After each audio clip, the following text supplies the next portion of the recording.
ભારત દેશ માટે 15 ઓગસ્ટનો દિવસ ખૂબ જ મહત્વપૂર્ણ અને ગૌરવપૂર્ણ છે. દર વર્ષે 15 ઓગસ્ટે સમગ્ર દેશમાં સ્વતંત્રતા દિવસની ઉજવણી કરવામાં આવે છે. વર્ષ 2026માં ભારત તેનો 80મો સ્વતંત્રતા દિવસ ઉજવશે. 15 ઓગસ્ટ 1947ના રોજ ભારત લગભગ 2 સદીના બ્રિટિશ શાસનમાંથી સ્વતંત્ર થયું હતું.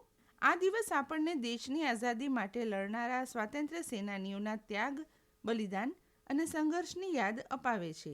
વર્ષોના રાજકીય સંઘર્ષનો અંત વર્ષ 1947ના ભારતીય સ્વતંત્રતા અધિનિયમના પસાર થવા સાથે થયો, જેમાં બ્રિટિશ શાસિત ભારતને 14-15 ઓગસ્ટ 1947ની મધ્યરાત્રિથી અમલમાં મૂકીને 2 દેશો ભારત અને પાકિસ્તાનમાં વિભાજિત કરવાની જોગવાઈ કરવામાં આવી હતી. ભારતના વિભાજનથી મોટા પાયે સ્થળાંતર અને વિનાશક હિંસા શરૂ થઈ, જેમાં હજારો લોકો માર્યા ગયા, ઘાયલ થયા અને બેઘર થયા હતા.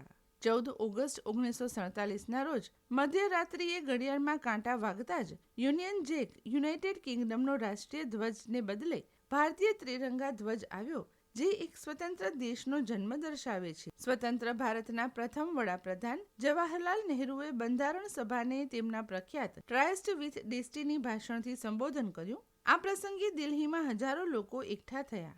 દેશભરમાં લોકોએ ભાગલાના પડછાયા છતાં આનંદ, સંગીત અને પ્રાર્થના સાથે ઉજવણી કરી. ભારતને સ્વતંત્રતા અપાવવામાં અનેક મહાન નેતાઓ અને ક્રાંતિકારીઓએ મહત્વની ભૂમિકા ભજવી હતી. મહાત્મા ગાંધીજીએ સત્ય અને અહિંસાના માર્ગે સ્વતંત્રતાની ચળવળને મજબૂત બનાવી હતી. સરદાર વલ્લભભાઈ પટેલ, પંડિત જવાહરલાલ નહેરુ, સુભાષચંદ્ર બોઝ, ભગતસિંહ, ચંદ્રશેખર આઝાદ, સરોજિની નાયડુ અને અનેક જાણીતા અજાણ્યા સ્વાતંત્ર્ય સેનાનીઓએ દેશ માટે પોતાનું જીવન સમર્પિત કર્યું હતું. તેમના પ્રયત્નોના પરિણામે ભારતે સ્વતંત્રતાનો સૂર્યોદય જોયો. સ્વતંત્રતા દિવસની ઉજવણી દેશભરમાં ઉત્સાહપૂર્વક કરવામાં આવે છે.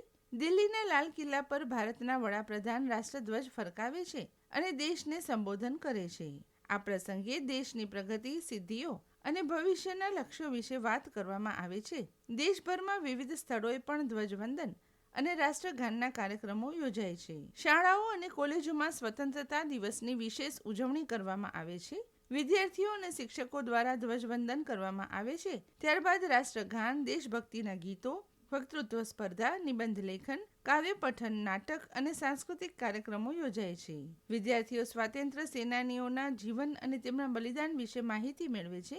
સ્વતંત્રતા દિવસ આપણને માત્ર ભૂતકાળની યાદ અપાવતો દિવસ નથી, પરંતુ વર્તમાનમાં આપણી જવાબદારી સમજાવતો દિવસ પણ છે. દેશને સ્વતંત્રતા અપાવનારા વીરોની મહેનતને સાચી શ્રદ્ધાંજલિ ત્યારે જ આપી શકાય જ્યારે આપણે દેશની એકતા અને અખંડિતતા જાળવીએ. આપણે જાતિ, ધર્મ, ભાષા અને પ્રદેશના ભેદભાવથી ઉપર ઉઠીને સૌ સાથે મળીને દેશના વિકાસમાં સહભાગી થવું જોઈએ. આજના યુવાનો ભારતનું ભવિષ્ય છે. તેમણે શિક્ષણ, વિજ્ઞાન, ટેકનોલોજી, રમતગમત, કૃષિ અને અન્ય ક્ષેત્રોમાં મહેનત કરીને દેશને આગળ વધારવો જોઈએ. સ્વચ્છતા જાળવવી, પર્યાવરણનું રક્ષણ કરવું, જાહેર સંપત્તિની કાળજી રાખવી અને કાયદાનું પાલન કરવું પણ આપણી રાષ્ટ્રીય ફરજ છે. વર્ષ 2026નો સ્વતંત્રતા દિવસ આપણને નવી ઉર્જા અને નવા સંકલ્પ સાથે આગળ વધવાની પ્રેરણા આપે છે. આપણે એવો ભારત દેશ બનાવવાનો સંકલ્પ લેવો જોઈએ જે શિક્ષિત, સ્વચ્છ, આત્મનિર્ભર, શાંતિપૂર્ણ અને વિકસિત હોય. સ્વતંત્રતા દિવસ આપણા માટે ગૌરવ, દેશપ્રેમ અને જવાબદારીનો પવિત્ર દિવસ છે. ચાલો આપણે સ્વાતંત્ર્ય સેનાનીઓના બલિદાનને યાદ કરીને દેશની પ્રગતિ માટે નિષ્ઠાપૂર્વક કાર્ય કરવાનો સંકલ્પ કરીએ. જય હિન્દ.